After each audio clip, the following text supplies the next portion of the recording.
All right, the bell is ringing, and I'll call the August 11th meeting of the Berry County Board of Commissioners to order. If you'll please rise for our invocation and pledge of allegiance. Heavenly Father, we come today asking you for your guidance and support. Grant us the patience, tolerance, and understanding as we conduct this meeting. Help us to engage in meaningful discussion and further nurture the connection we have with our community. Continue to remind us that all we do here today, all that we accomplish, is for you and for our community. We ask this in your name. Amen. Amen. I pledge allegiance To the flag of the United States of America and to the republic for which it stands, one nation, under God, indivisible, with liberty and justice for all. Madam Clerk, would you please call the roll? Bassett. Here. Carlton. Here. Campbell. Here. Getty. Here. Hatfield. Here. Smoker. Here. Peterson. Here. And Jackson is absent. Thank you. We have a quorum present. Reports from state and county officials. Anyone? Go ahead. Good morning. Hey, good morning. I'll sit in the chair.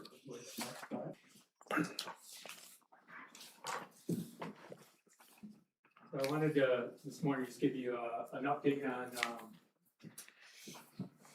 kind of big picture of mental health in the state, and then a couple things going on with Berry County. So, big picture, I think the last few times I've been here, talked about the RFP or the bid out of the behavioral health system in Michigan. I think since my last time here, that's been stopped through various actions of the CMHs, PIHPs, and several firms along the way. So currently, there's not an RFP out there. However, several state officials have made comments about working on an RFP. And on one of the state's dashboard, there is an announcement regarding a PIHP bid out, and that's supposedly to take place in August of 2026. It is currently August, so we're continuing to monitor that, but as of this morning, there's currently not one posted, so. The other kind of big picture issue is House Bill 6022. And so this is a bill that would, it would change the authorization or who's allowed to authorize inpatient or the inpatient screening process. So currently, based on the mental health code, we do that, or we meaning community mental health, right? This bill would allow the Medicaid health plans, as well as community mental health, to do those screenings. And so instead of having currently we have a pretty streamlined process, it's pretty timely. This would have a fractured process where the Medicaid health plans could establish their own pre-screening units, right? So, and those screens would be based on level of care instruments, so standard tools. So that is a positive thing, which is currently being utilized. And so based on level of care, whether somebody is mild or moderate or severe, would determine who would provide care to them, meaning the community mental health would do the screen or the health plans. I don't know, I've been in community mental health or behavioral health for a couple of years, and people that are in crisis tend not to be mild and moderate, tend to be severe. So certainly once they're aided through that process, they could be mild to moderate, and some are before, but nevertheless. So now the current process we have, as you may be familiar with, it's single entry. It's pretty fast process per the state. Those things have to, that screen has to happen within 3 hours. So meaning, not the time we get, from the time we get the call to the disposition, like is that person gonna come to us for additional services, are they going to inpatient, what's gonna happen, all that has to happen within 3 hours. So we meaning the system, that happens on a regular basis in under 3 hours, 99% of the time. So what this bill is asking to do is, so the future, there would be potentially multiple entry points. There would be potential delays in services because instead of having one stop where that's like insurance is being figured out and level of care, things of that nature, you would potentially have law enforcement doing that. So sheriff's deputies figuring that out. So the real issue isn't the process, but it's a lack of psychiatric vets. That's the issue here. And so like organizations like the Community Mental Health Association of Michigan opposes this bill. Your organization, MAC, opposes this, as well as the Sheriff's Association opposes. The Sheriff's Association is really opposed to this because they would be dealing a lot of this on the front end, so to speak.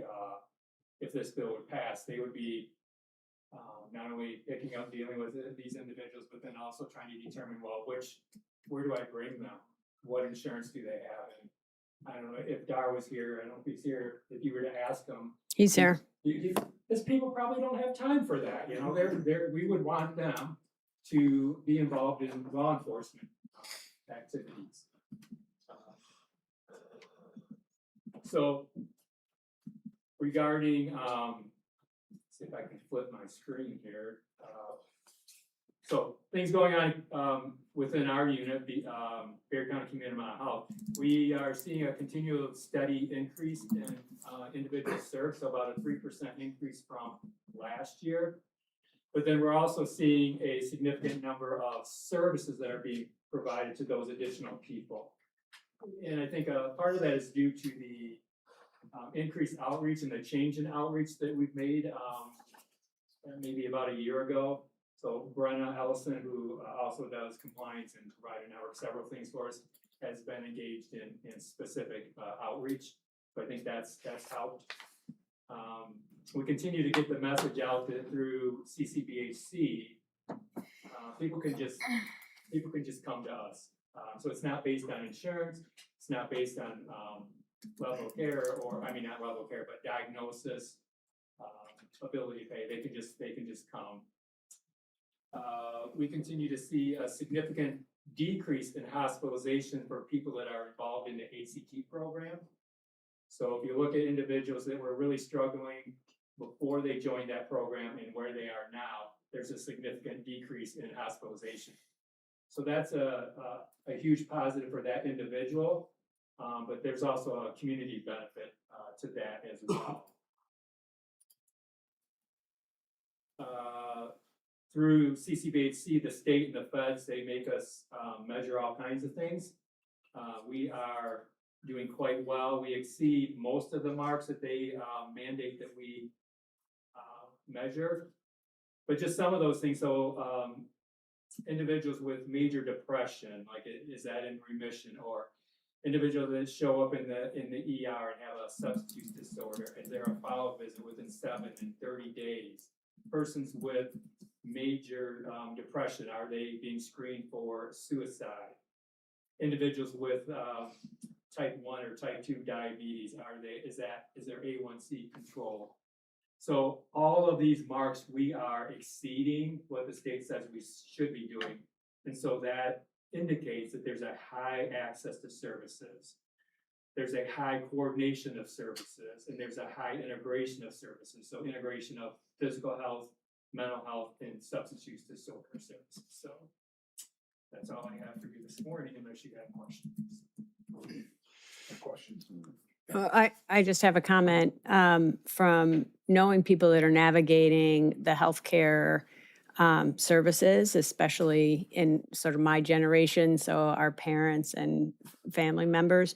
When insurance companies become involved in dictating care, it becomes very confusing and bureaucratic, and I'd hate for that to happen. And in crisis situations like this. And that's what I hear is when we start involving managed care, it's going to have a really, awful effect on people that are needing really immediate care. Yeah, 100%. And most of my colleagues, CEOs, not opposed to change. In fact, there's a group of us in the Swindle region as well as mid-state that are meeting on a regular basis to say, where are we aligned and where are we not aligned? And within each of those categories, are there things that we can do better to provide better, cheaper services to individuals in each of our communities, right? So if we better align and somebody's in our region and they move to the mid-state, they would get similar services, or that's the kind of thing we're continuing to meet to work on. So yeah, I guess I would just also say, so if you have contact with one of our 3 reps, I would speak out. I would advise to speak out about this bill and the challenges they would face for people locally. Do you have a bill number, Rich? 6022. I think it's Vander Wall. That's the author of the bill. Curtis Vanderwall. Yes. Okay, thank you very much. Sarah?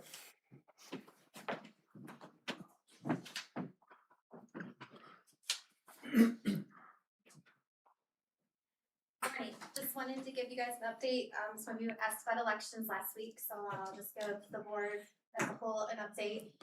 It went well. Our last precinct came in at 12:30 in the morning, and yeah, so that was late night, but yeah, everybody canvassed pretty well.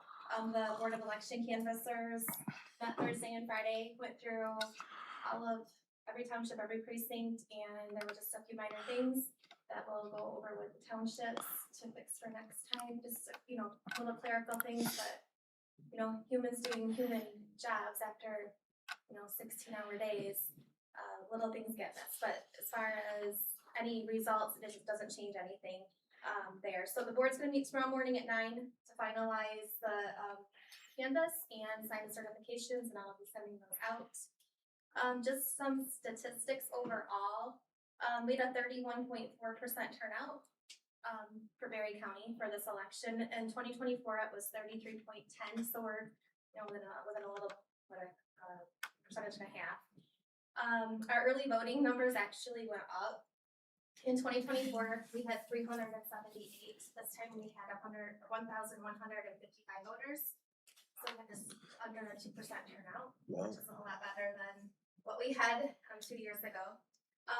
As far as in-person voting, we had 7,913 people show up in person at the precincts on election day. That was 14.7% of our voters that showed up on election day.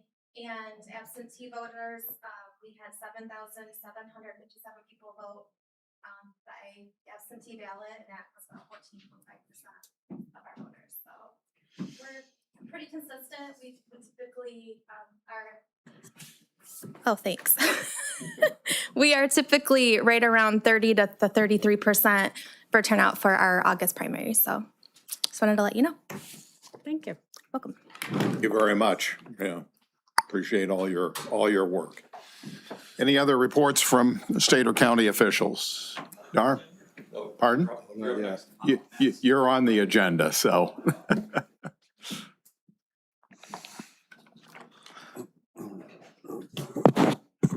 Might be walking a little funny from walking about 15 miles a day for Saturday and Sunday, so.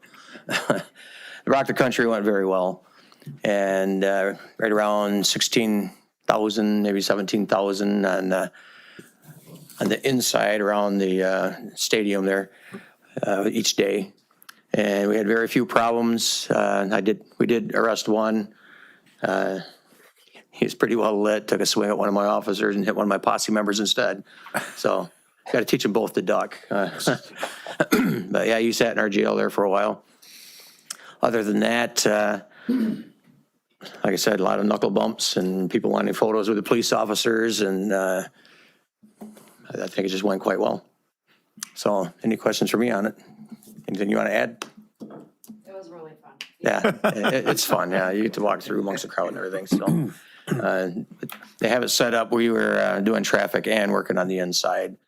And working the inside is basically you're in uniform, and they got other security. And what they do is the security tries and talks people down.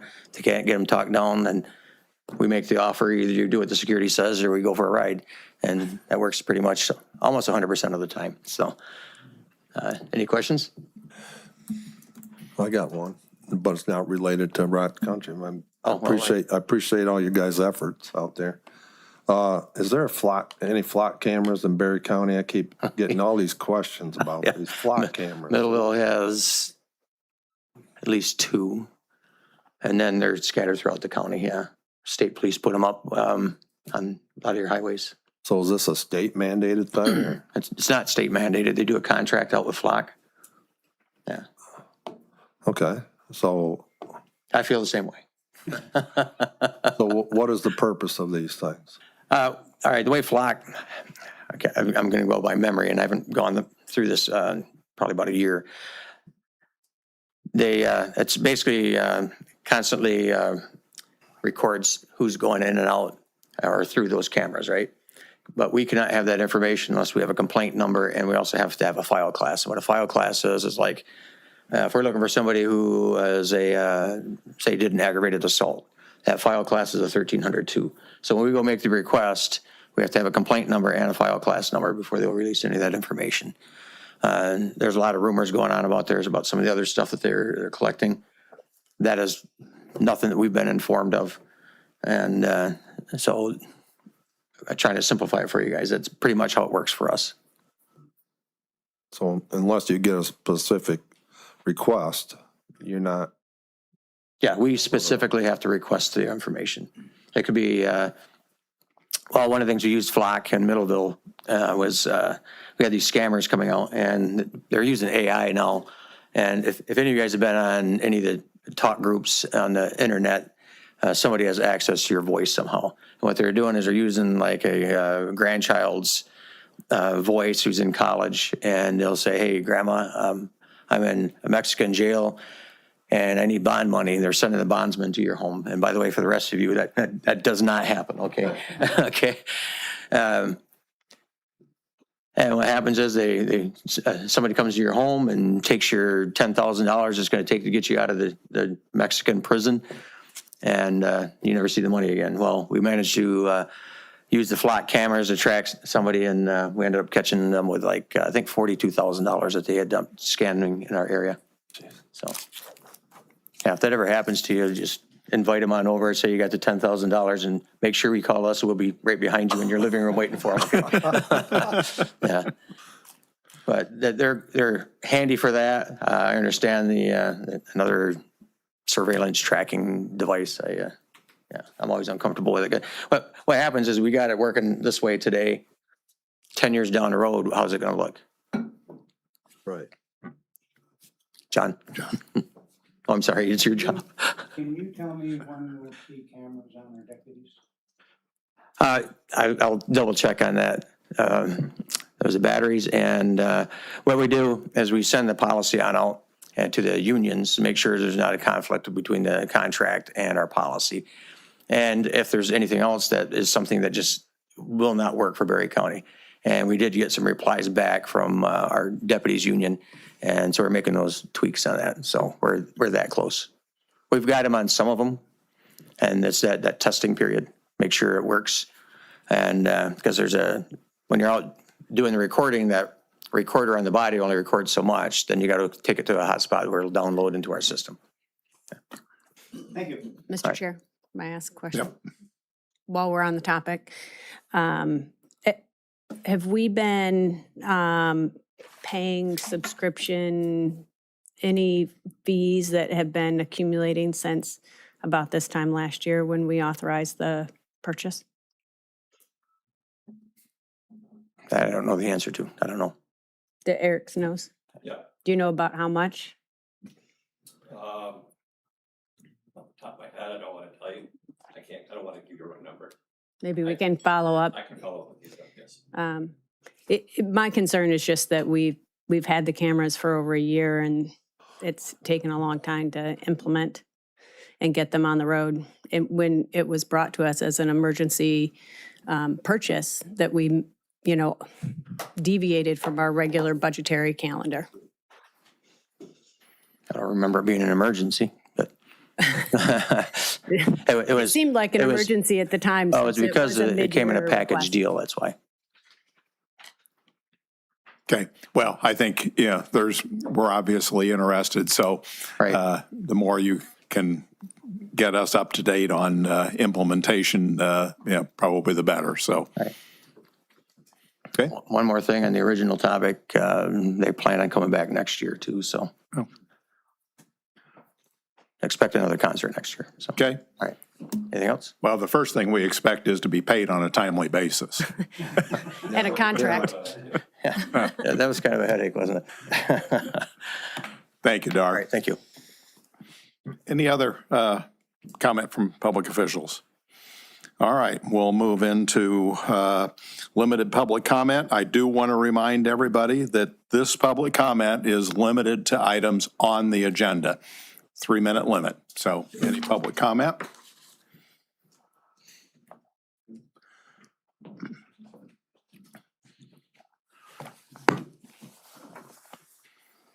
Good morning, Gary White.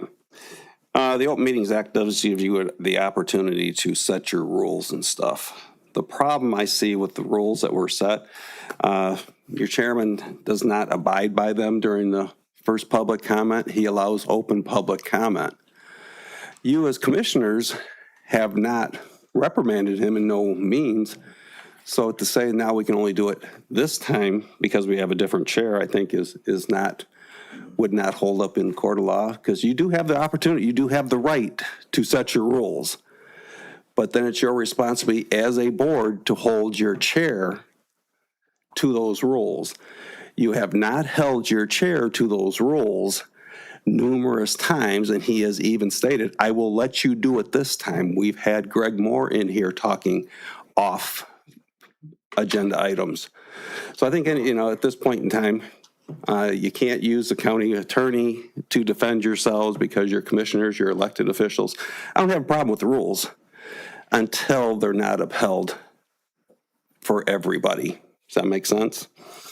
So on item J, you do have the right to go into closed session, and I don't think to consider material exempt from discussion or disclosure by state or federal statute is enough to explain why you're going into closed session.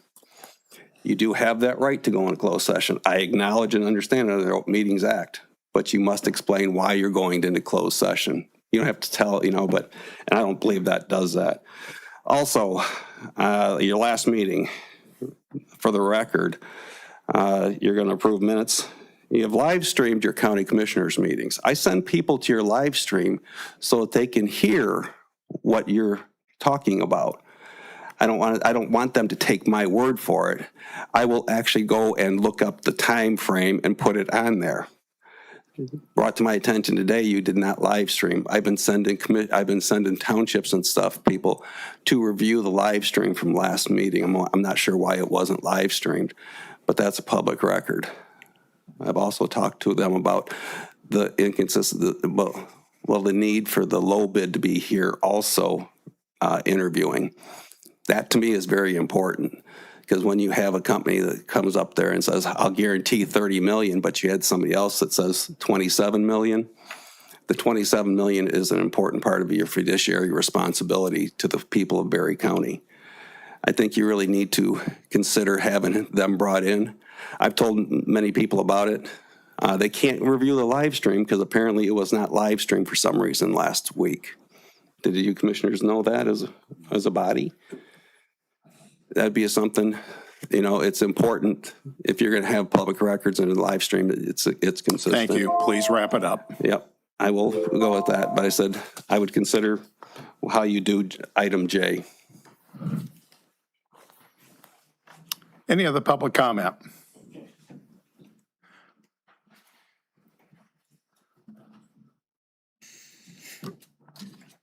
cameras didn't come in until April, so it hasn't been over a year. And, because we had we were looking at a new camera they had, it was on the little pigtail that comes on up.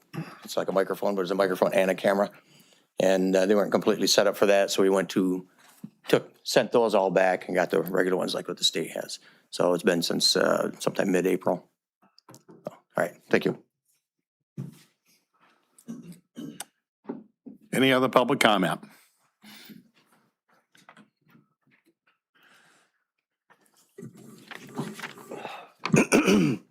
Rick Moore, not related to any other Moores. I just wish to strongly recommend the upgrade to the surveillance system here because we've seen in the news where other people's water systems have been hacked. And that's the latest stage of warfare. You don't need battleships and stuff. You can just sabotage people's internet, that kind of stuff. And also, I just wanted to let you know, as the harbor master of the Podunk Lake Yacht Club, they've done a wonderful job of repaving, totally rebuilding Lower's Landing Drive. It looks wonderful. The Moores have owned that property since 1956. I don't remember it ever being redone. So, oh gosh, it looks wonderful. Also, I wanted to say, in closing, today is my 24th wedding anniversary, and I just want to let people know that, yes, there is one person who loves me. So thank you very much. I'm Rick Moore, and I support this message. I don't think that was on the agenda, Rick, but happy anniversary. Commissioner Gaddy, to answer your question, it was 226,000. That's 2 years worth of payments. I expedited year 2 because we had to maximize our grant funds. Thank We got you. about $100,000 in grants back on the full project purchase. And John, I don't think your mic was on in your last comment, so just FYI. Okay, any other public comment? All right, item F, we will, looking for an approval of the written agenda. Mr. Chair, I'd like to add something to the agenda, please. Okay, I don't know what number you want to put that, and letter you want to put it under, but we're going to put it under J and move current item J to item K. so the Hastings City, Berry County Airport needs to establish a zoning board, and we're going to need approval. We'll be getting some answers from Gino on this, so but we need to put it on the agenda if we could. Okay. Any other additions, deletions to the proposed to the agenda? Hearing none, all in favor of approving the agenda as amended, please say aye. Aye. Opposed, same. Okay. Various correspondence. Anyone have any correspondence they want to share?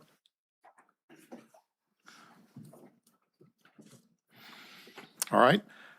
Consent items. Commissioner Campbell. I would move for the approval of August 4th, 2026 Special Board of Commissioners meeting minutes. Support. Moved and supported. Is there any discussion? If not, it's been moved to approve the minutes of the August 4th Special Board of Commissioner meeting. Can we have roll call, please? Bassett, Aye. Charlton, Aye. Campbell, Aye. Getty, Aye. Smelker, Aye. Tennyson, Aye. Hatfield. Aye. Consent items are approved. Next item on the agenda, we have a presentation by Dr. Hansma, the coroner's office.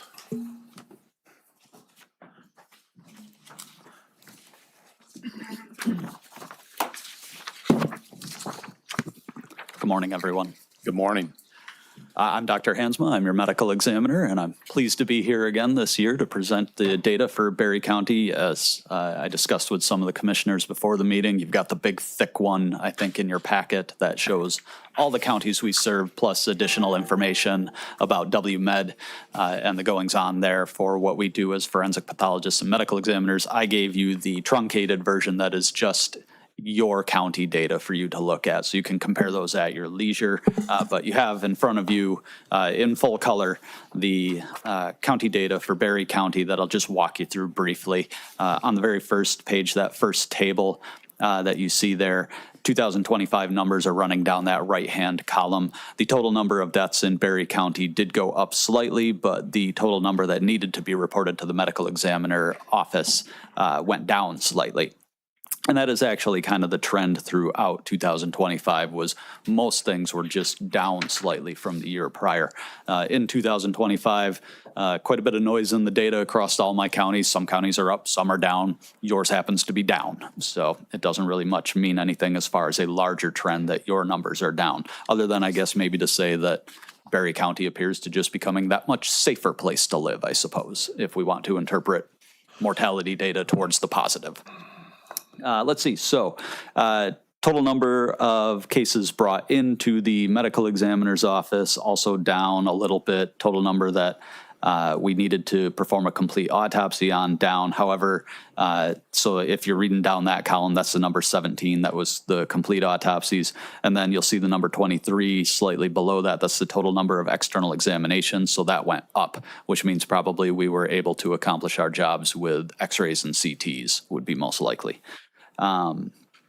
Total referral of gift of life, 75. So that is encouragingly up from the year prior, that we have this system further streamlined and that eligible donors are getting reported to gift of life and they're able to make contact and procurement can occur. So these tissues can go to needed recipients. So that's wonderful.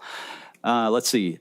The encouraging number for me is the number 3, right near the bottom of that first table. If you scroll over, that's the number of unclaimed investigations. The number of unclaimed bodies in all of our counties just keeps going up. People are unable to claim their loved ones, or people are dying without someone to claim them. And so our deputy medical examiner investigators are spending an inordinate amount of time now dealing with unclaimed bodies, trying to track down, is there a loved one somewhere, or even a neighbor, anybody who can claim this person and see to disposition, rather than funneling through the state process of unclaimed. And Berry County held nicely in a single digit, just 3 of them. And so that's encouraging because other counties are less so. Let's see, cremation authorizations below that just continue to rise. We're at 73% in 2025. It's just by and away the most common disposition nowadays. Let's see, on the next page, you'll see manners of death in Berry County. Natural, 102, reading down that right column. Accidents way behind it at 20, suicides 12, and only 1 homicide in 2025. So that's encouraging that we're down into single digits for homicides. 0 would be better, but we'll take 1. And then at the bottom of that, you see deaths reported by age. And now you're reading across the very bottom row instead of that right column. You're going across the bottom row, 2025. Only 1 infant death reported to our office in 2025. You had a nice track record of 0 all the way back to 2021. But as tragic as that is, we're still just dealing with a single digit. So statistically, can't make anything out of it. Otherwise, deaths in Berry County skew high. So Berry County is a place to live long and healthy, it would seem. So we like that. On the next page, you'll see, whoops, I should have the correct page. Otherwise, it will be redundant. On the next page, just a little bit further detail on that single infant death. This was an accidental death in an unsafe sleep situation, was autopsied and certified as such. And then below that, you see the accidental deaths by mechanism in Berry County: motor vehicle collisions, drug fatalities, and falls, by and away, always are our top 3 in any county. And so Berry County looks no different. But again, the numbers are low, fortunately. We're down into single digits here. So that's encouraging. No drownings. I remember sitting here, I think it was just last year, might have been 2 years ago, where that was a topic of conversation, was essentially safety at waterfronts within Berry County, because there's a lot of water in Berry County. And no drownings for the 3rd year in a row in Berry County, which is fantastic. Love that. Let's see, and then on the next page, speaking of drugs being amongst the top accidental deaths, there were only 6 drug overdoses. They were all accidental, no suicidal or homicidal intoxications in Berry County, so 6 overdoses. And then at the bottom of that page, you'll see the suicides by age. Again, now you're going across that bottom row instead of down the right column, where you see that there were no pediatric suicides, so that's a good thing. And then they tend to skew towards middle-aged and elderly for the most part. And then on the very last page of the data, we get into suicides by mechanism, because that's, again, one of the leading non-natural categories for deaths. Firearms and hangings are always the very top of the list. It's just a matter of accessibility. Firearms are pretty easy to acquire, so are things that can be formed ligatures. And then motor vehicles are typically higher on this list as well, and so there was 1 suicidal motor vehicle collision.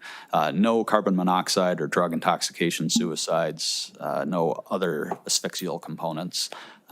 And then below that, homicides, again, there was 1 homicide in Berry County. It was a suffocation homicide, which is kind of different from a lot of my other counties, because generally speaking, if there's going to be one, it's going to be a firearm.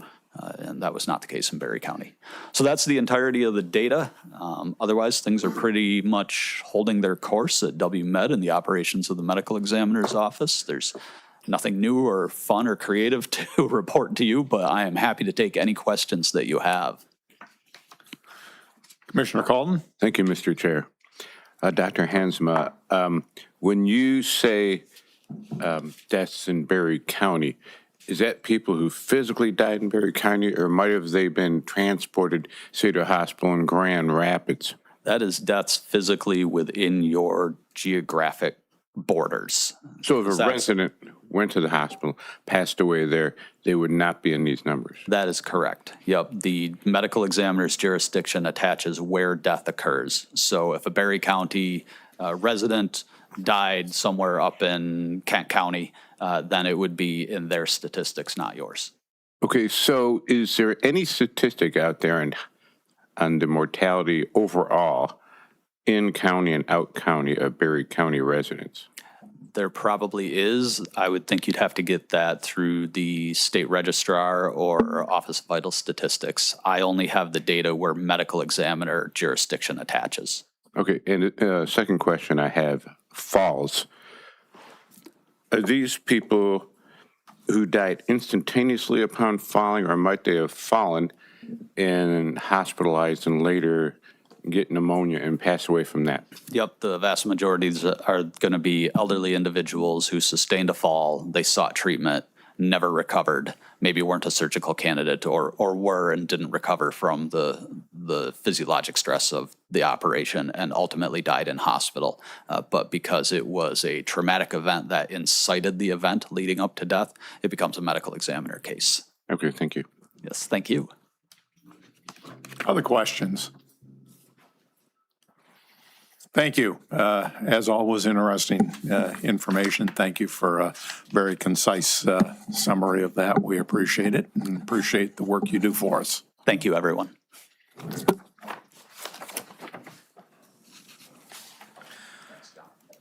Public hearings, we have none. Items for consideration. I would move approval of prepaid invoices in the amount of $4,010,881.80. So moved. Support. Moved and supported to approve prepaid invoices in the amount of $4,010,881.80. Roll call, please. Carlton. Aye. Campbell. Aye. Getty. Aye. Smoker. Aye. Tennyson. Aye. Bassett. Aye. Jackson's absent and Hatfield. Aye. Thank you. Looking for approval of claims in the amount of $140,076.67. So moved. Support. Moved and supported to approve claims in the amount of $140,076.67. Can we have roll call, please? Campbell. Aye. Getty. Aye. Smoker. Aye. Tennyson. Aye. Bassett. Aye. Carlton. Aye. Jackson's absent and Hatfield. Aye. Looking for approval of commissioner reimbursements mileage in the amount of $161.12. So moved. Moved and supported to approve commissioner reimbursements, mileage in the amount of $161.12. Roll call, please. Getty, Aye. Smoker, Aye. Junison, Aye. Gassett, Aye. Carlton, Aye. Campbell, Aye. Jackson's absent, and Hatfield. Aye. Inez, good morning. Nice to have you here. Thank you for allowing me to present this to you this morning. I'm just going to push that back a little. Well, it's a little too close. All right. So I'm here today to request that the board approve our annual child care fund plan and budget, and that the chair be authorized to sign it so that we can move it to the next stages.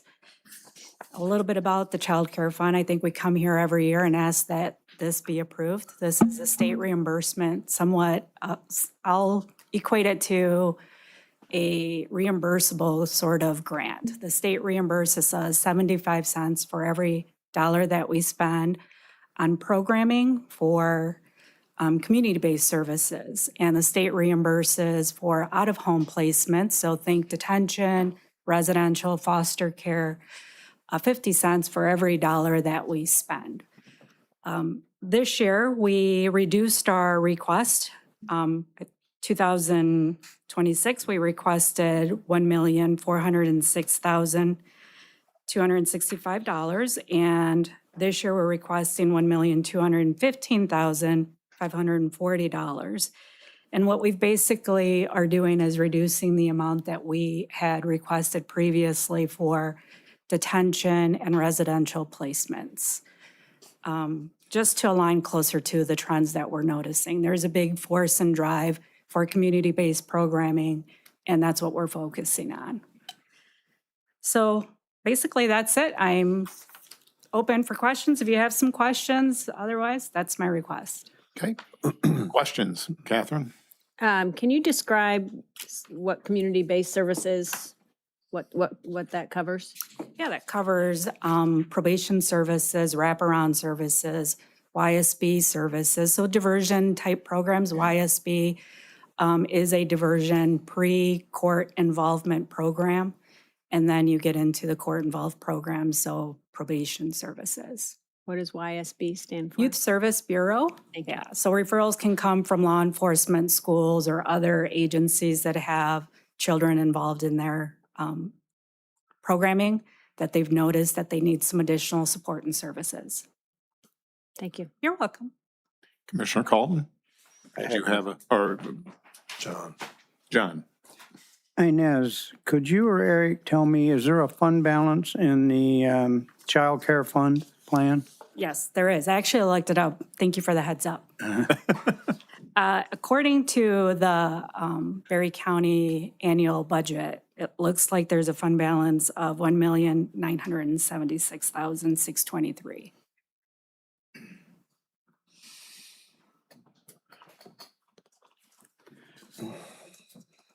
Okay, thank you. You're welcome. Mr. Chair. Inez, are you seeing an increase in youth that you have to take care of every year? Well, I did ask, let me reference my phone here because I did ask for some statistics. So currently, as of the month of June, we have 2 children in residential placement, and that's $250 per day that we're spending on those kids. We have a total of, looks like maybe 12 to total youth placed on diversion for the month. So we have 12 for the fiscal year that we have placed in diversion, 18 that have been placed on consent calendar, 16 that are on formal probation for the month of June. So fiscal year, we have 27. We've had for the fiscal year, 14 that have been placed in detention, none that have been placed in out-of-home foster care. So to tell you that there's an increase, kind of like ebb and flows, it's really, we're noticing more kids coming into the court system. now that we're kind of getting back to normal and past the COVID era. Yeah. Yeah. Now, the two that are in detention is costing us $250 a day. You got any idea how long that's going to be? They're actually in residential, so it's as long as the treatment is needed. Okay. So it's $250 per, and that's kind of on the low side. Placements can range anywhere from $190 a day to, I think, $938. If that's in-state rates, out-of-state rates, you're looking at, on the low side, $454, and on the high side, almost $1,500 a day. So where is this located that they're placed? Depends on the level of service that's needed. So if you're looking at if you're looking for example, I'm just going to throw that more of a mental health and behavioral type of program. One can be located in Wayne. They're just scattered across the state. Leelanau, Kent, Marquette. It's just all over the place, all over the state of Michigan. Those are the lists that are qualified by the state of Michigan to be residential placements. So we have to focus on those in order to get those reimbursements. The out-of-state placements are Arkansas, Ohio, Pennsylvania, Massachusetts. So they could be placed a long ways away from their family. Yes, that's true. They can. How is that determination made? Well, I think that is made based on the level of service that's needed. And if we have a local in-state that qualifies for that, then we look at in-state because we're really trying to reunify the family. It gets a little more complicated if they go out of state. If the service is not available for the youth, then we have to look outside of the state. Jeez. Holy crap. Other questions? I have one for Eric. I see this is for 26, 27. Now, is that in our 26 budget or the next one? Thank you. Did you say the next one? Yeah, we try to align them. Yeah. The timing thing. Yes. Thank you. Any other questions? All right, so we're looking for a motion to approve the 2026-2027 Child Care Fund Plan and Budget, and authorization to sign Form DHS-2091 in anticipation of expenditures and revenues. So moved. Support. We have a motion and support to approve the 2026-2027 Child Care Fund Plan and Budget, and to sign Form DHS-2091 in anticipation of expenditures and revenues. Can we have roll call, please? Smelker, Aye. Tennyson, Aye. Bassett, Aye. Carlton, Aye. Campbell, Aye. Getty, Aye. Jackson is absent, and Hatfield. Aye. Thank you, Inez. We're going to take a quick recess, 7, 8 minutes. Easy, Eric. I'm working today, by the way. Huh? I'm working.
Unfortunately, you're gonna have to wait. I want 6. They want a half dozen at Woodland Township. Okay. All right. We're, Right now? Okay, good. call the meeting back into Tonight. session. So nice to have Morgan Palem with us this morning to, I think Morgan might take offense at that, but well, whatever. good morning, Commissioners, Mr. Chair. Morgan is tied up in the office today. She's not a staff member, I believe, so she asked me to fill in for her. What you have in front of you is a standard a request you've already approved. You were just requesting the ability to accept the $20,000 grant for TNR, Trap Neuter Release Program, which has been very, very highly used in the county. We were able to up our request from this grant program up from 10 last year to 20 this year. So we are also filling in a little bit right now because we're out of our last grant. We're filling in with donations out of the Animal Shelter Donation Fund to bridge the gap until we get to this grant. We felt it was important to keep the program going, and because it's just a highly, highly in demand program, it was a good use of the donation funds. So we're just requesting approval to accept the grant. All right. Move to approve. Support. We have a motion to approve the acceptance of a $20,000 grant from 270 Inc. for the purpose of Trap, Neuter, and Release Program. Can we have roll call, please? Bassett? Aye. Carlton? Aye. Campbell? Aye. Getty? Aye. Smelker? Aye. Tunison? Jackson's absent, and Hatfield. Aye. Thank you. Approved. Jim?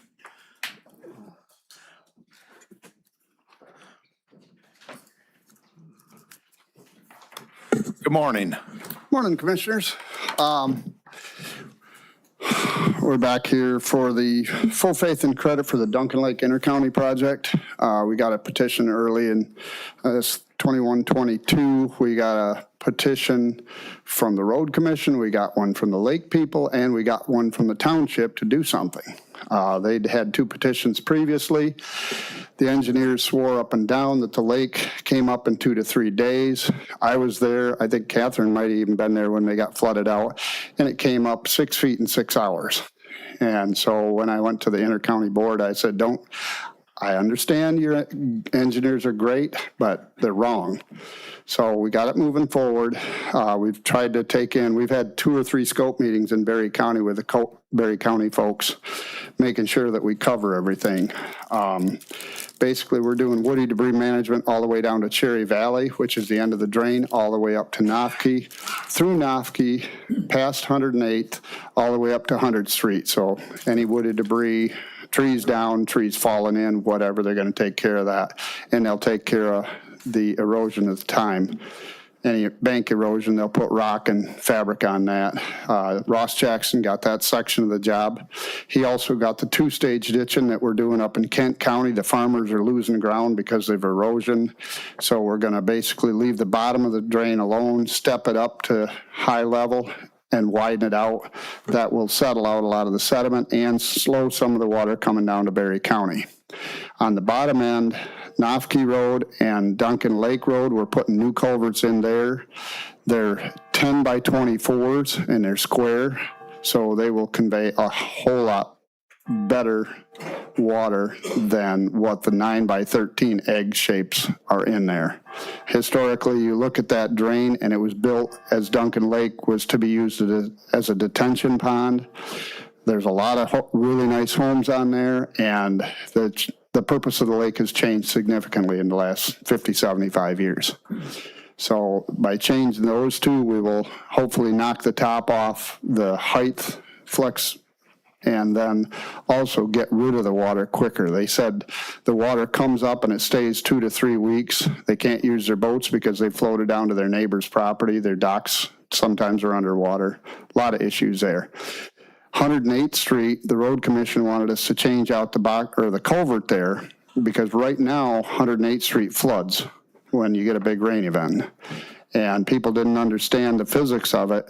Well, the culvert's about 2/3 full when it starts running over the road, and now you got 150 feet of open water as fast as it wants to come through. So Jake petitioned us. We're gonna put in a bigger culvert there. It's gonna be an 8x20, 2 foot buried per DEQ. And then Jake is immediately going to raise the road so that the water is pushed through that culvert. So we shouldn't have any faster or larger volumes of water coming in because of the way they're doing it. And you get up there and you look at it, and if you got 6 inches by 150 feet long, that's a slug of water. So 100th Street, we're building a wetland detention area that should settle out some part of the sediment coming from Hannah Lake, and also there's another drain that intersects there. So that should take care of sediment. I've been up there and watched the mud come into Duncan Lake, and it's not real pretty. So anything we can do to alleviate that, we're pretty happy about. But simple stuff is full faith and credit. If the commissioners grant it, we've done it on, 22 times now. The county, in essence, is on the hook for the bill if the taxpayers don't pay it. So it's not anything that's going to change for the county, other than it should with our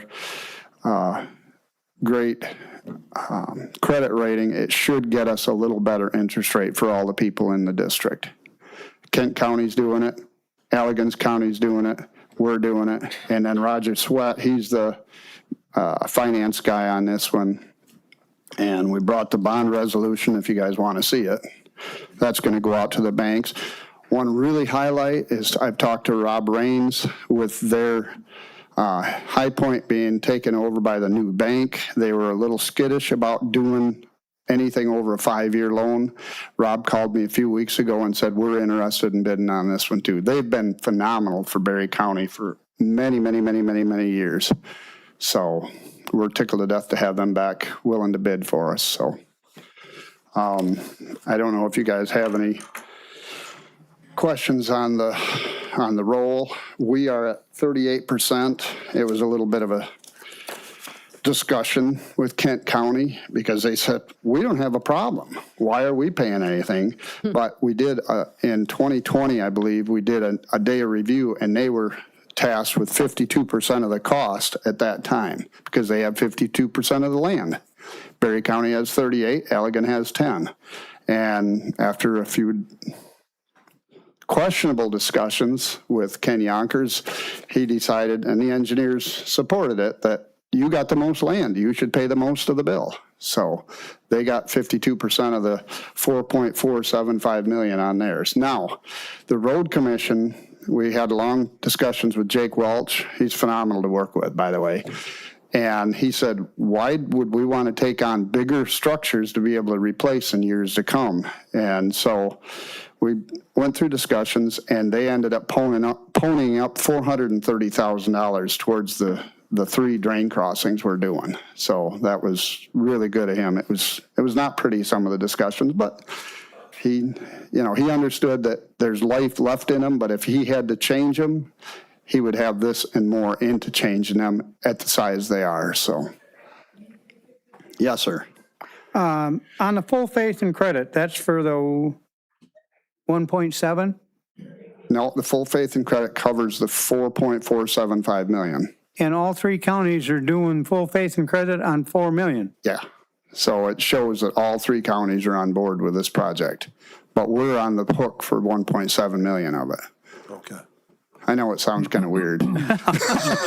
Thank but you. It's just, it's better to have everybody on board, and then the banks look at it and say, okay, yep, they're all agree with this project. So, because that's what my question was. Well, I just got to do 1.7 million. They said, no, you got to do the 4.475 million. Okay. Because the bank doesn't want it fractured and looking funny. So, but we can only be hit for 1.7. So the rest of it doesn't matter to me. Questions? Other questions for Jim? Well, the only question I have is, Mr. Chair, is that's what our portion is, that we're borrowing that against the 1.7 or the whole 4 point? It's one big loan. It's one big loan. Yep. And we're basically approving our portion of it, so. Right. I got you. So, yes, sir. And just, go ahead. Did you have a question? Okay. I guess I'll take it. The first one there, the 127,000, it's 14-A. What does that mean? That's the 14A calculation. That's state set, that's the water that comes off the roads. And so that's the road commission's portion of the project, in addition to the 430,000 supplemental. And typically the county pays it, and we've had discussions about it. And the fact that the road commission does a lot of work on our drains that saves everybody a lot of money, I think that's if the county keeps paying that, that would be a good thing for the road commission. Legally, the drain code says you could back bill the road commission half of that. The other half has to be paid by the county. But like I say, they do phenomenal things for our drains. We put in a new culvert, they do all the work. They are getting us a new bridge on Brown Road, 2-point-some million. They worked with Gina Johnson to get that approved through the state. They're doing the road on Stairs and Parrot Drain. We're paying for the engineering, and they're paying for the whole bridge there. They're doing five bridges this year in Berry County. Collier Mud Creek, they're putting us in a whole new road crossing. We didn't have anything into that. So, I mean, they do a lot for us. And, if you guys pay that, I think they'd be real happy about it. So. Procedurally, who, from our perspective, reviews the loan documents? We hire that out. The Roger Sweats, that's what they do. They're bond counsel or whatever you want to call it. I'm a little hazy on that because you have. Okay. I just got the high sign, so. The Drains and Drain Commission's office, it's their project, they Yeah. review it with their attorney. Yep. Okay. Yeah, and I mean, typically in Berry County, we use Joe Kalania from Clark Hill because Kent County's got 52%. They got to pick their finance guy, which is Roger Swetch. Actually, I think he may have done Watson and Cloverdale for us also. So Roger's been at it a long time. And like I say, anybody wants to see the resolution we're sending to the banks, I brought a copy of it. It's interesting reading. I'm just, concerned because when you have an allocation between, various counties, I just want to make sure that that's being reviewed to protect us. Yep. Yeah, it's kind of leaves you a little nervous. So I'm not necessarily certain that I want Kent County's bond counsel doing our review. I mean, we could have Joe review it if the county wants to pay for that. I know the intercounty won't because they've already picked a bond counsel. But Joe can do it for us if you'd feel better about it. So I'm real good with that. So. I guess we ought to know what we're talking about before we approve that kind of an expenditure, but I would be interested in at least considering that. All right. Other questions? The outlet on Duncan Lake, through that, what is it, Summerwind Drive or something, on the backside of those lots. What does that look like in terms of the improvement? I think I didn't catch it. Where are you at? Midway down the east side of Duncan Lake, where They're on Nofke Road? On Nofke. Yep. That's going to be a 10 by 24 box culvert, and they're looking at doing a little bit of two-stage ditching right there. It's beautiful rock laid in there. Yeah. But the engineer suggested that we open that up a little bit more to better convey it through that new box culvert. What is it now? Oh, I think it's a 9 by 13. It ain't very big. And it's like I say, it's almost exactly the same size as the 108th. So that tells me that they built that as a detention pond. But people were like, no, we want that a lot bigger. And all of these will be buried 2 feet. So the 8 by 20 will actually be 6 feet above dirt. The 10 by 20 will be 8 feet above. 10 by 24 will be 8 feet above dirt on both of them because technically, we probably wouldn't have to do it, but DEQ is now requiring a natural bottom. So eventually the sand will fill in and it'll be nice, so the fish don't scrape their bellies on it. That's what they tell us. And do we need a new one on Duncan Lake Road too? Yeah, yep. Yeah. Okay. And they are significantly undersized. You can go down there and see erosion where it's swirling coming in and out. So that was a big seller to Kent County when I said, look, this is going to stop some erosion and we don't want erosion. So. Yeah. John? I had a couple Marcia. questions. Number one, did you say the other two counties have already approved this? They're working on it right now. Yeah.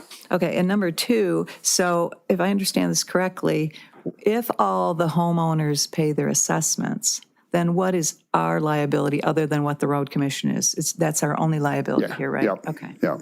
And that's the thing. If the drain code says if people don't pay, then we got to turn around and rebill them again. And so, I mean, it's more of a technicality, but the banks like to see it, and anything we can do to make them want to give us a better interest rate, we're happy to do it. So. Thank you. Okay, John? A couple. On our liability, though, the total for us, I get, is $212,000 $212,000 for the county. Yep. for the county. And then, I know this is going to seem sarcastic and stuff, but we don't have a turtle problem on this one, right? Not that we know of. Okay. Yeah. Well, and there are parameters on when they can do the work because of the permitting and stuff. The spawning, all the other good stuff that comes along with it. So, All right. but yeah, no, I get you. Thank you.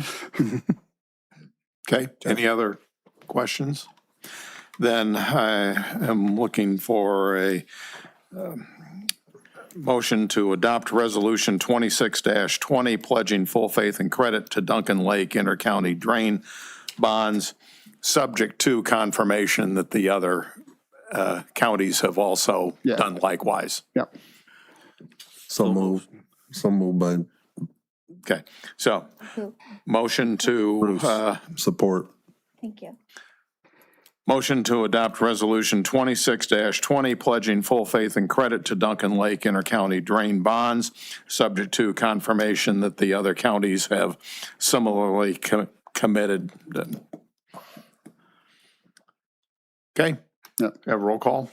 Yes. Carlton, Aye. Campbell, Aye.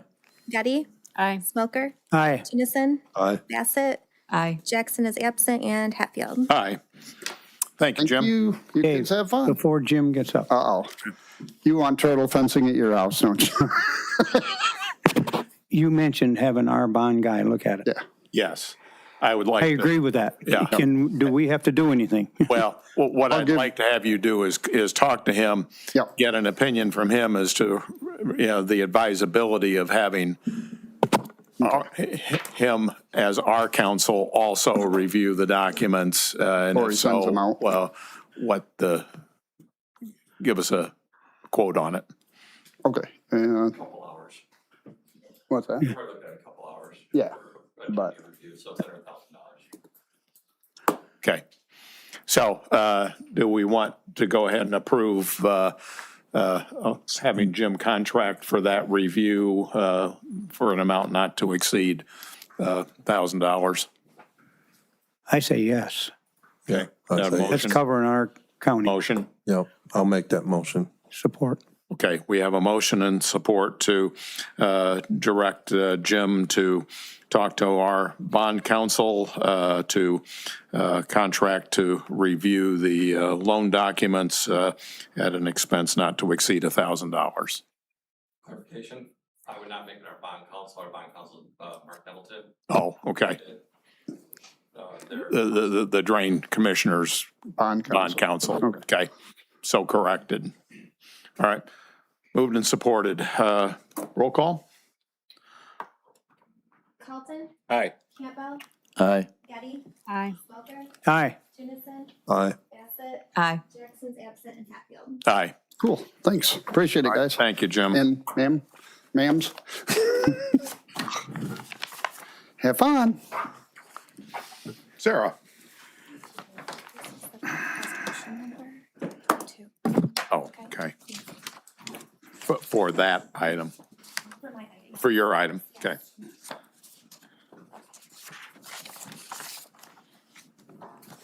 Good morning again. Jeff and I are here today to present to you a request for a partial termination of a farmland development rights agreement for Sandra Halbert in Johnstown Township. What happened was the neighbor sold to somebody, and the new owner had a survey done. So 0.78 acres of the land that was originally deeded and in Halbert's farmland agreement actually is the new owner's property. So they've done a survey. They are requesting that 0.78 acres is taken out of the PA 116, so that way it's not on their agreement, and it will go to the proper owner. Okay. So Jeff's here for land questions. Pretty much, it's just a correction, pretty much. These two parcels went into PA 116 in 2017. Somebody just, like Sarah said, somebody just bought it at the end of 2025, did a survey and realized, part of your land is on my land. So this is just an attempt to correct it. And I have a map here that is showing this 24-foot wide slice across the southern end of the parcels. The green areas are the areas that will be pulled out. So if you want me to pass that around, I can, but it ended up just being a 24-foot little slice of land. Typical of survey error correction, so. Yep, absolutely. Any questions for either Sarah or Jeff? Will there be any monetary reimbursement on this? It's a small hunk. Yeah, I do believe so. They usually work with the township assessor to talk about that. But yep, PA 116, if you pull a property out, there is an obligation to refund the taxes that were waived. So yes, I would imagine that there will be some, recalculating. We just don't know the amount yet. Right. This wasn't the piece that was connected to the cemetery expansion. No, this is a It's different one. Totally different. Totally different. Thank you. Any other questions?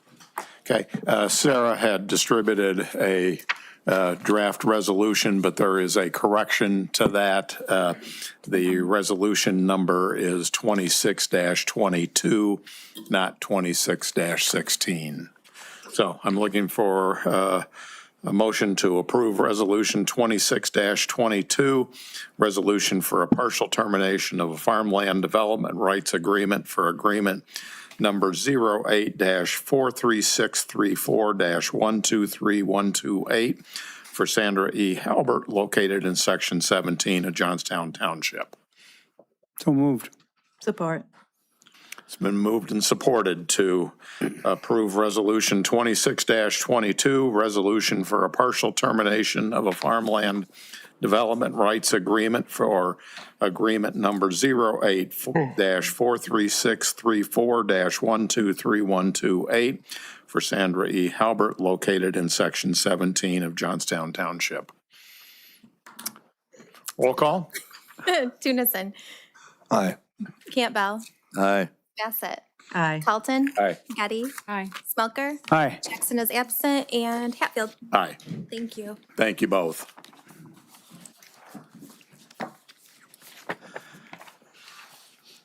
Eric, nice to have you here today. Yeah. Good morning, Commissioners, Mr. Chair.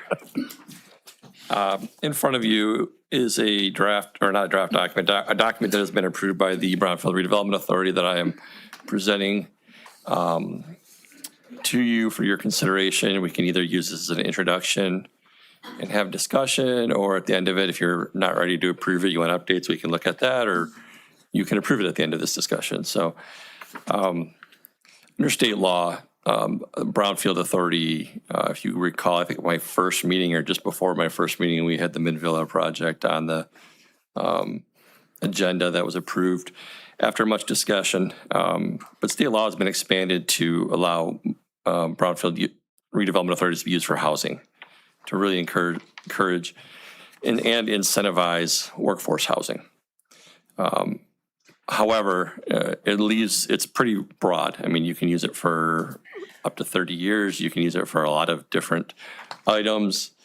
If you want to use it for certain rental amounts, just to get some authority on that, they set those amounts, what people can charge. But there's really no structure in there. It's very open. So in reviewing this issue, reviewing how a lot of other municipalities have approached this issue, we drafted a document because we wanted to give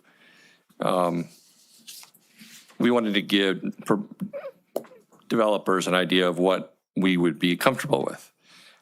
If you can approve to 30 years, everyone's going to come to you and ask for 30 years for reimbursement on the expenses. If I was a developer, I would too. Completely understand that. However, that may not mesh with what makes sense for Barry County. And as we looked at this, the Brownfield Authority spent a couple of meetings on this issue and said, hey, we need to give a structure. So our base, we reduced the base amount to 15 years.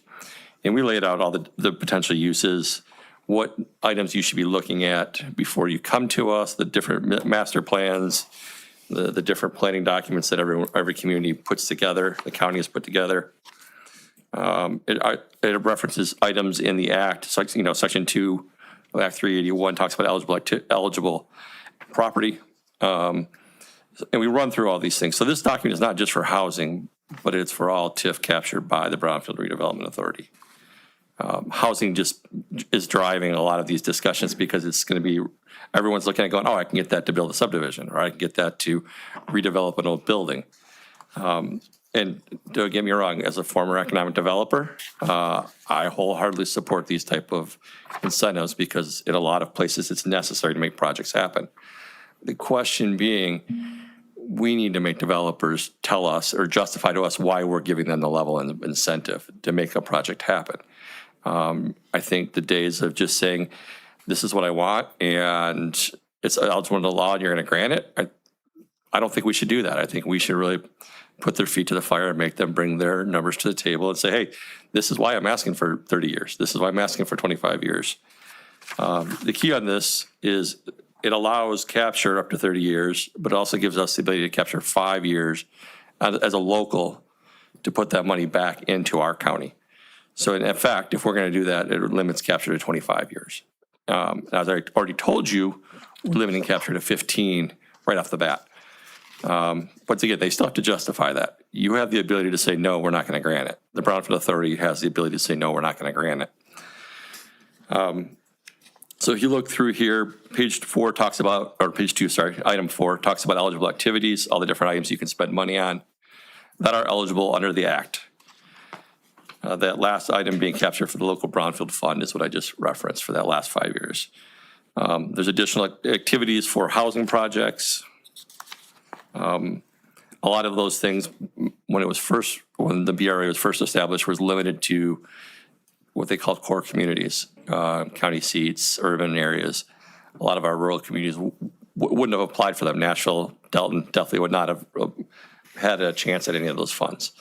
But now for projects in those communities, we have the ability to put in infrastructure. As we did with the grant with Delton last meeting, or 2 meetings ago, because last week was special. But there are still a lot of other expenses that developers are looking at, and trying to get it to a price point necessary to incentivize for workforce housing is key to using these available incentives. We put a requirement on the developers to say, look, you need to give us all these things. You need us to give us the site plans, which they got to go through planning and zoning anyways. However, we want to see it. We want to see the rendering so you understand what's being built. We want to see the pro formas, which is probably the biggest issue for me, is to make sure we understand that bottom line for the developer. We had one draft presented to us that the amount they were looking for what they were proposing was ridiculous. So we could easily say, no, it's your project, while legal under the law, doesn't justify the level of reimbursement you're asking for. We want to see the construction cost estimates, and we want to make sure it's somebody who knows what they're doing, not Eric Zuzka with a pencil sitting in the corner saying, yeah, I can build a house for $200 a square feet. Or it's $1,000 a square feet and I want that money back from you guys. We want somebody to sign off and say, yeah, we know what's going on. rent rolls, which are required by MISTA, housing pricing, so we can look at that for the community. So if you're building a $200,000 house in Middleville, that definitely may need more assistance than some of the other areas in the county. But if you're building a $350,000 house in Middleville, why are we helping you? So really looking at those numbers, looking at the market for the community. I think we need to put it on the developer to say, this is why we need help. And this is why the county's going to have skin in the game. This is why the local municipalities are going to have skin in the game.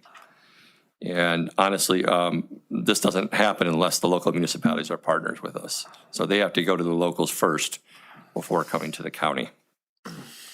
It does set fees established for this, as there will be fees for processing and reviewing applications. Our intention is we will have our attorney involved, as we did in Midvilla. We will also have a financial advisor in on reviewing pro formas and talking about the development. Those who are familiar with doing the development side on our side. We talk about it's miscellaneous, it's a partnership with the state. There's administrative cost capture we are allowed to do under the act, which pays for some of these annual expenses of the treasurer's office or my office or planning and zoning working on these issues. We set some standards. I think if you look on the bottom of page 4, it gets into the length of capture leading into 5. So that base level of support being 15 years. And then if you meet some of the investment criteria, which follows, you can get additional years up to 25. And we talked through all these issues at the Brownfield Redevelopment Authority. Originally, it was the first 2 we saw in some other communities, but we wanted to look at diversity of housing and community impact. If you're going to come in and you're going to build a trail network that connects to a regional trail and you're going to add a playground and your standard of housing development is going to be, the aesthetics are that much more than, a base level house, then okay, we may be willing to go 5 more years or recommend 5 more years. It talks about the approval process, as we'll go through this, the reimbursement process. And I think the key is we try to think of everything when we're developing a plan. We're not going to get everything. Every project's a little different, but the policy also gives the Brownfield Authority and the Commission ability to deviate from the policy of variance. So the last page talks about the variance and how that's happened. Again, it's up to the developer and the local community. Once again, we're not approving anything without the local community involved. Doug Powers, on behalf of Middleville, was in these discussions, had feedback on all of it, good feedback. And the same thing I would expect with Delton. We'd be down talking to Barry and the township board. Same thing in Nashville. We'd be over talking to the community as projects came through. So really, we just felt having something in place to give developers an idea of what they could get on a project if they jump through all the hoops was better than just leaving it open and going through a process and coming before you and you guys going, no way in heck, we're going to do that. So that's kind of the policy and where it came from. But the key back on the variance is you have the ability to approve a variance on a project if you feel the investment's necessary, the additional years, the additional amounts, etc. So happy to answer any more questions. I know several of you have had significant questions listening to the explanations. I don't know how many of those questions are still out there. I'm certainly open to further discussion either today or to refer this back and let a couple of you engage with Eric in terms of getting this in a form that you think works for your communities and for us. I think Bob had a question too. Bob? Well, first of all, workforce housing, okay? Sometimes I have a problem with this workforce housing. They keep talking about affordability. Okay, so a developer is going to come in there. We're going to give them 15 years of tax abatement, and it's so-called workforce housing. So when they throw numbers out there, I'm like, that's not workforce housing, but it's also not, you're not able to do it, right? Without it, without the incentive. But the affordability part of this is the biggest problem. You know, there's not a lot of people out there that can afford to buy a $300,000 house and just go out and do it. Right. Okay. So you put a whole development in there and you give them a 15-year tax break. And are they able to, let's say they're putting apartments in and they get this 15 years. Are they able to sell that after the fact to get them all built and the next owner carries that tax abatement with them? I think there's assignability in there. That's a question I can check with the attorneys on. Sometimes I have a problem with the fact that we're putting, you know, like when the guy built the project in Middleville, I felt that when we did that, we didn't have the availability to negotiate anything on that. Felt like we were kind of backed in a corner. Which is why we wanted something in place to give us a little structure and Yeah, that's what I'm getting at, is that we would have the availability to do that, to look at each individual case. Yes, sir. And not be stuck with a 15-year or anything else like that. I think the policy gives you the ability to negotiate, especially on anything that's, I always think about if a developer coming in and saying, hey, I have this wonderful project. I'm thinking like Stepping Stones in Dalton's a great project. If they came in and Ben came in and said, hey, I need 5%, I need 5 more years to make this work, to get us down to where it's affordable for the Dalton community to buy, people to buy houses. You know, you can look at that and you can look at his ROI, because the key is what's the developer making off of it too. That's one of the things we want to see in the pro forma. So you're not making 60% and expecting us to carry some of that 60%. Yeah. What's a reasonable rate of return? And then I would talk to my friend, you know, former bankers, others in the room, other experts, and say, hey, you've done projects for 30 years. What's reasonable in your mind? You know, some of the ideas we had were to work with, say, representatives from High Point, to have it review it from, if they're not involved in the project, have them review it on our side and say, yep, Eric, that's a reasonable project. So when I go to the Brownfield Authority, we can say, hey, we've had attorneys review it, we've had bankers, you know, review it and say, yep, this is, they're not asking for anything that's outlandish. Well, I think in Clark's Brothers' defense, that's exactly, after talking with those guys, that's exactly what they're trying to do. Yeah. Okay, they're trying to get them people into, but I don't think everybody's the same mindset. Okay. I don't disagree with you, Bob, and I think if without something in place, I think the request that we got earlier in the year that it wasn't official, it was an introduction. I think the Brownfield Authority and I and some of the other staff looked at it and just said, this is ridiculous. You're going to need to go back to the drawing table because I'm not taking that to the board, the amount of requests. And without something in place to give me a little bit of teeth, besides me just saying, no, this is ridiculous, I wanted something with a little bit of teeth that says, hey, this is where we're coming from. So you put a lot of time and thought into this. I think we did. I think we met over multiple meetings to talk about this issue. Did I get every scenario? No, absolutely not. You know, you're not going to get every scenario, which is why we put a variance in there, that it gives us that ability to deviate from said. But if there are items that you're uncomfortable with in there, or things you want strengthened, I have zero issue with those comments. John? On this brownfield stuff, there's questions that I need answers, and I'd like to see this move to the next meeting. But some of my questions are, the state reimburses us for what they pay per student. But do they pay any of the debt millage that's been voted in? And does the person that's doing the building, if there's new debt millage voted in, will they pay that, or do they get off of that scot-free too? So debt millage isn't allowed to be captured. That's what? Debt millage is not allowed to be captured. That's right. So that means your residents now are still on the hook for that, but anybody that moves in is coming free. No. Debt millage is not allowed to be captured by the Brownfield Authority. So I'm going to use Middleville as an example. I don't know what they have right now, but if there is a debt millage for the school, for example, that the Brownfield Authority cannot capture those taxes at all because that has to go to the school to pay down that debt. That's in statute. So So they are paying that, they are paying that debt millage.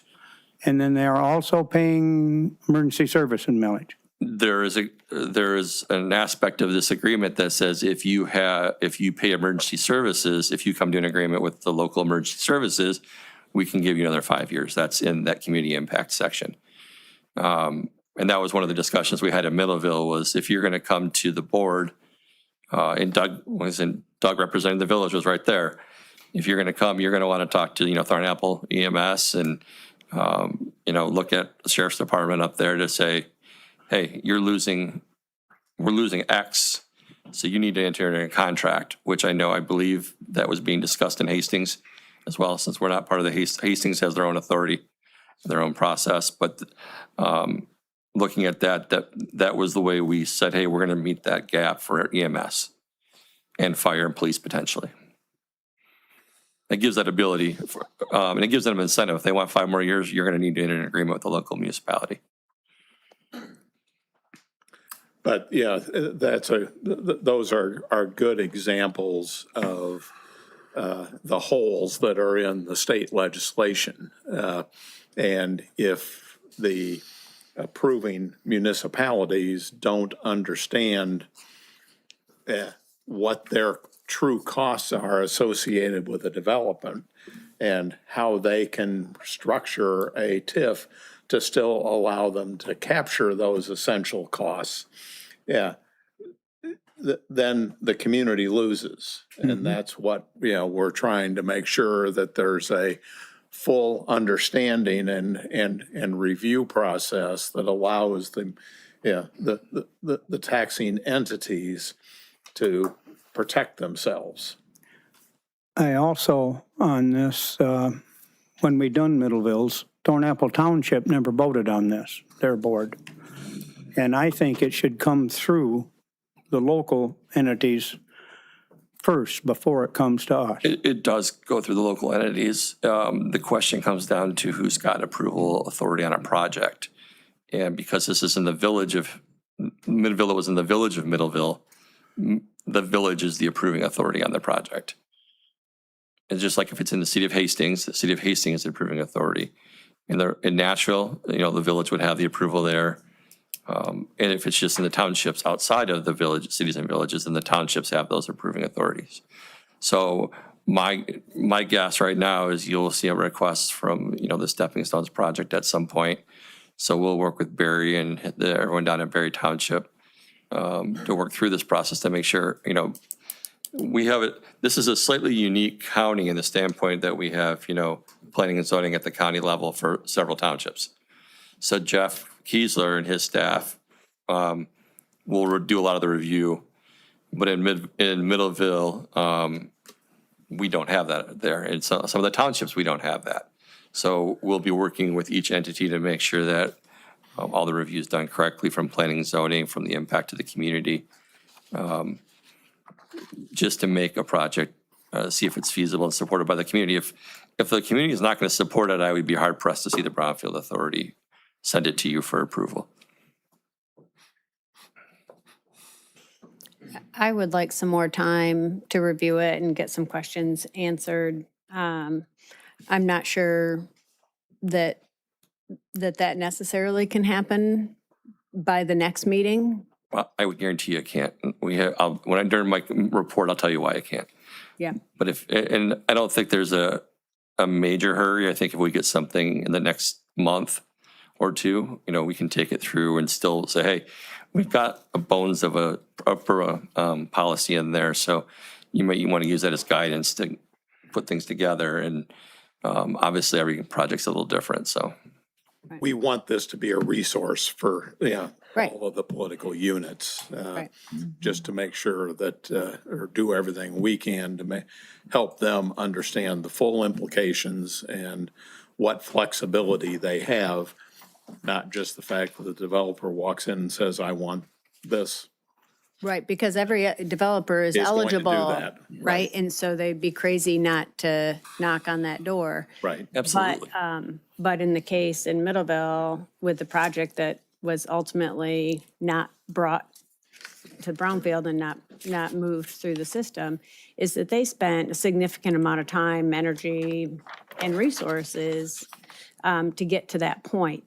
And so that's not a win-win. No, it's not. No, I will tell you, some people don't love the program, but redevelopment ready communities at the state level that they've used for Citizen Village really doesn't apply to us. But I've told Jeff a million times, Jeff, look at the tenets of that program because it makes us put our game together. I want to make sure anybody that comes to us knows that, hey, here's your process. This is what it's going to take to get from here to here to here. Here's the timeline. Here are the approval factors. Here are the different possible incentives or the different approvals you have to go through. So I want to make sure our game is up on that. And in working with I know Middleville is already going through that process. I know Hastings has already gone through that.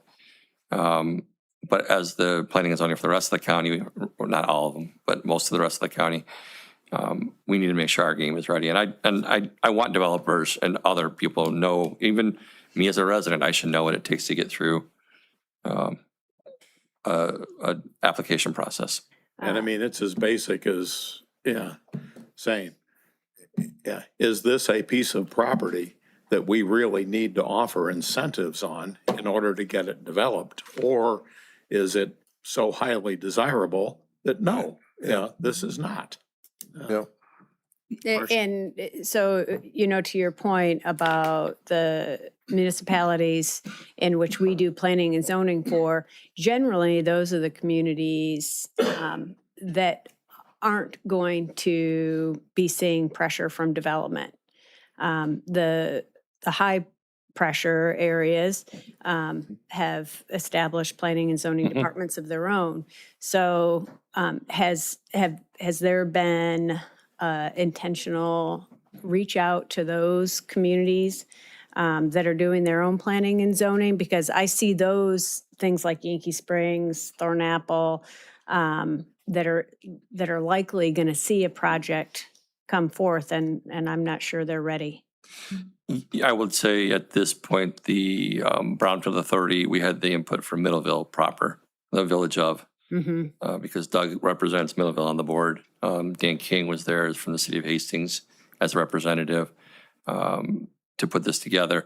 I think from the standpoint of project review and planning and zoning, that's all preceding, that's all, and there's a parallel process to this. But we need to see that parallel process completed before we really know, what the project is and if the community wants it. So if we're not going to approve something that they go to Yankee Springs and Yankee Springs says, yeah, no, that doesn't fit Yankee Springs. That doesn't fit our ordinance. The Brownfield Authority is not approving that without sign off from Yankee Springs. So, good discussion. I would suggest that we not take action on this today. Fine.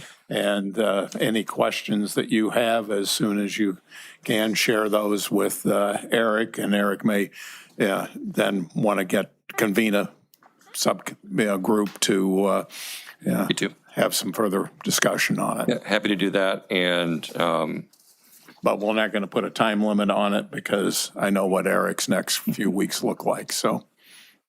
Okay. Which he'll explain to us. Is that all right with everybody? Yep. Yeah. Okay. Thank you very much. Very good. Matt? Do you want to have Gino go? And then, because I'm going to cover two things back. Fine. Thank you.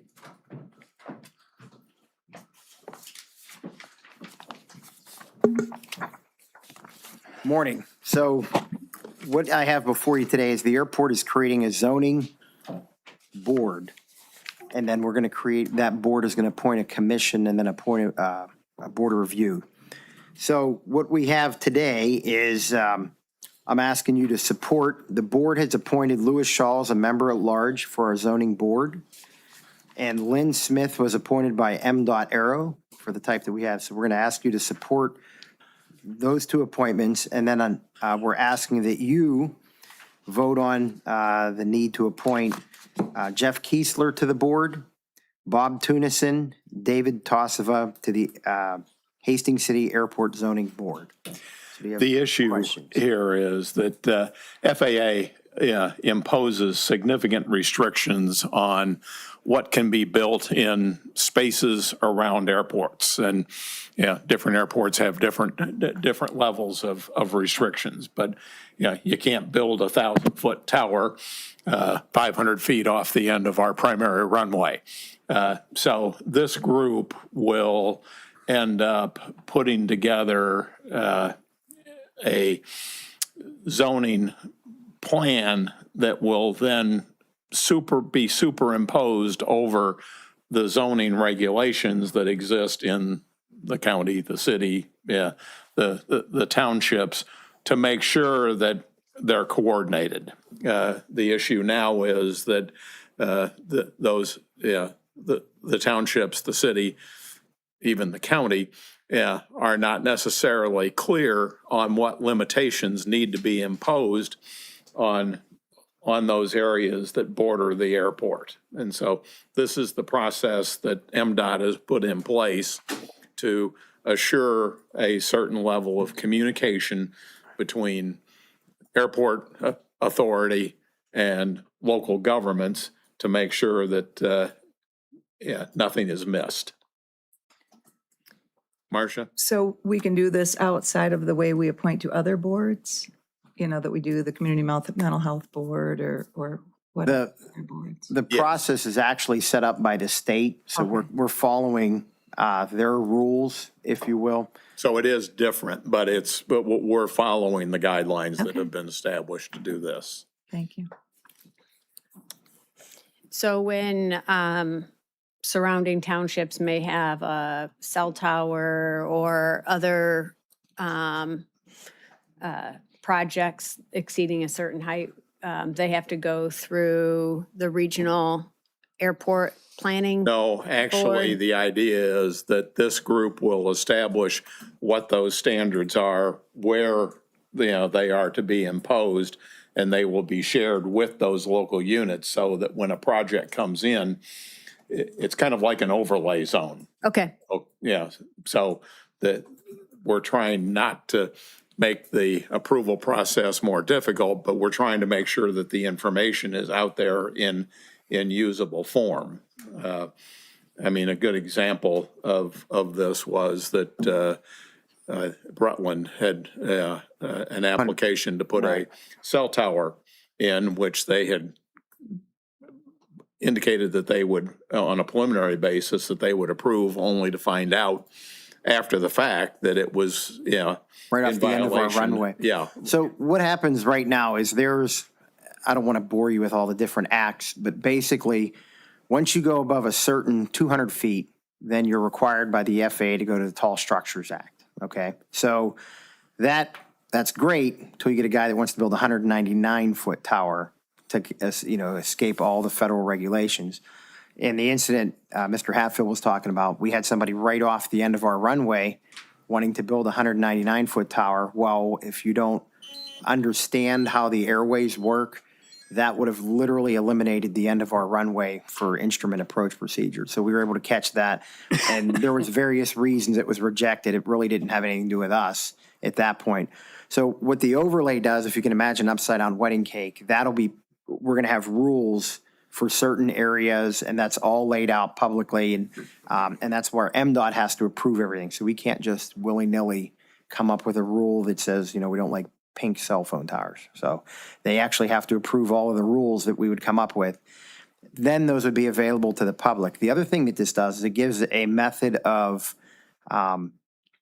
appeal, where right now, if there's no way to appeal it, there's just no way to appeal it, where now you'll have an actual board that if somebody doesn't like something in the community that we come up with, or even the FAA, they can come back and say, hey, does this really interfere with navigation, freedom of navigation and things like that. So it's a win-win all the way around, and it would only go 10 miles out too. This isn't, we don't control everything. We would work with the communities.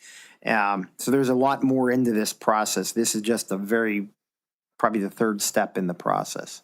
All right. The only other question was, will it be appointing Dave Toseva as a representative of the city.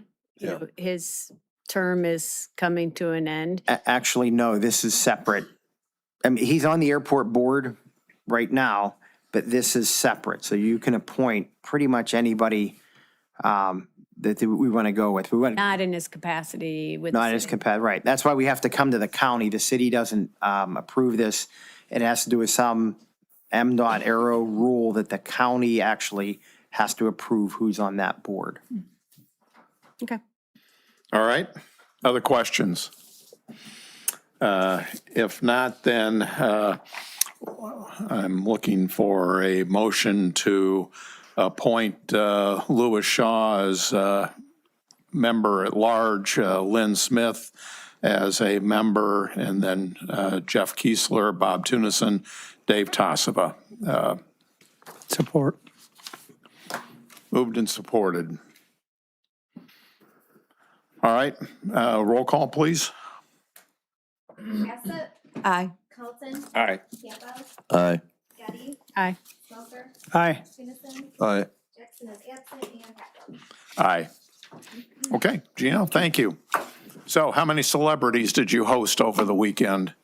Well, I was there, of course, but we also had Kid Rock showed up. Enough said. Yeah, well, yeah. So we actually had a very busy weekend at the airport. We had some outside people come in that had nothing to do with the venue other than a visit, which generated significant income for the airport for that day.